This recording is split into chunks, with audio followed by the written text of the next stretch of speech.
ఒక్కసారి కాదు 100 సార్లైనా జైలుకు పోతామని, జైలుకు వెళ్లేందుకు తనకు భయం లేదని, చట్టం మీద గౌరవం ఉంది కాబట్టే ఏసీబీ విచారణకు ఎన్నిసార్లు పిలిచినా వస్తామని బీఆర్ఎస్ వర్కింగ్ ప్రెసిడెంట్ కేటీఆర్ తెలిపారు.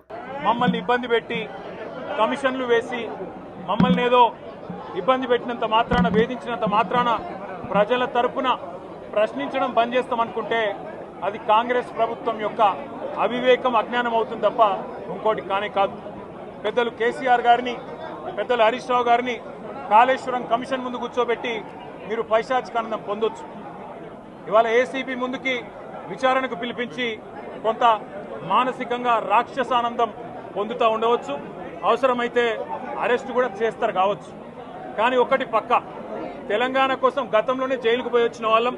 హైదరాబాద్ బ్రాండ్ ఇమేజ్ను పెంచే ప్రయత్నంలో భాగంగా, హైదరాబాద్ బ్రాండ్ని కాపాడే క్రమంలో తీసుకున్న ఒక నిర్ణయం వల్ల మళ్ళీ జైలుకు పోవాల్సి వచ్చినా భయపడేది లేదు. ఒకసారి కాదు 100 సార్లైనా జైలుకు పోతాం, కానీ వదిలిపెట్టాం కాంగ్రెస్ ప్రభుత్వాన్ని, కాంగ్రెస్ పార్టీని.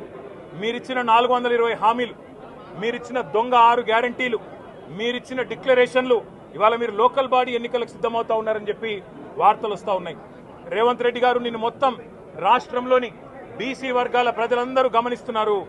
42% రిజర్వేషన్ ఇచ్చి 42% రిజర్వేషన్ ఇస్తాం అని కామారెడ్డి డిక్లరేషన్లో చెప్పి మోసం చేసి ఈరోజు స్థానిక సంస్థల ఎన్నికలకు మరి రిజర్వేషన్ ఇవ్వకుండానే పోతున్న వైనాన్ని కూడా బీసీలు గమనిస్తూ ఉన్నారు.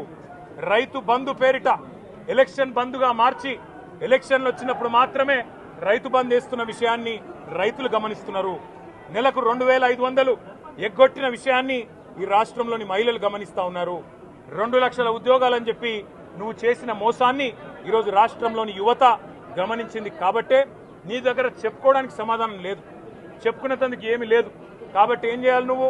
ఏదో ఒక డైవర్షన్ మీద, ఏదో ఒక రకంగా ఒక కమిషన్ అని, ఎంక్వైరీ అని, ఏదో జరిగిందని, ఇదిగో పులి అంటే అదిగో తోక అని, నువ్వేమో దున్నపోతు తినిందనగానే నీకు తయారుగా నీ జోడీదారు బీజేపీ రెడీగా ఉన్నాడు. నువ్వు దున్నపోతు తినిందనగానే వాడు దుడ్డని కట్టేయని వాడికి వస్తాడు. మీ ఇద్దరి దొంగ భాగోతం, మీ ఇద్దరి దొంగ నాటకాలు తెలంగాణ ప్రజలకు అర్థమైనాయి. మేము మాత్రం వాళ్ళ పెడితే గిడితే ఒక వ్యక్తినో 2 వ్యక్తులను జైల్లో పెడతాం, కానీ లక్షలాది మంది కేసీఆర్ సైనికులను టచ్ చేసే ధైర్యం నీకు లేదు. తెలంగాణ ప్రజలకు రక్షణ కవచంలాగా ఆనాడు ఉన్నది టీఆర్ఎస్ఏ, ఈరోజు ఉండేది బీఆర్ఎస్ఏ, రేపటికి కూడా స్వీయ రాజకీయ అస్తిత్వమే శ్రీరామ రక్ష అనే విధంగా ముందుకు పోతాం. నువ్వు ఒక్కసారి కాదు 100 సార్లు పిలిచినా వస్తా, 100 సార్లు నిజమే చెప్తా. నువ్వు లై డిటెక్టర్ పరీక్షకు నీకు దమ్ముంటే నువ్వు మగాడివైతే రా, రాష్ట్ర ప్రజలందరూ చూస్తుండగా లై డిటెక్టర్ కూడా రెడీ. నువ్వు ఒక కేసు కాదు ఇంకో 1000 కేసులు పెట్టినా మేము ప్రశ్నించడం బంద్ చేయం, కొట్లాడడం బంద్ చేయం, తెలంగాణ ప్రజల తరపున నిలదీయడం బంద్ చేయం. నువ్వు వేధింపులతో, కేసులతో ఏదో సాధిస్తాననుకుంటే నువ్వు సాధించేదేమీ లేదు. అన్నిటికీ తెగించే కొట్లాటకు ముందుకొచ్చినాం, తప్పకుండా అన్ని ఎదుర్కొంటామని చెప్పి మీ అందరికి తెలియజేస్తాం. మరిన్ని అప్డేట్స్ కోసం మా ఛానల్ని సబ్స్క్రైబ్ చేయండి.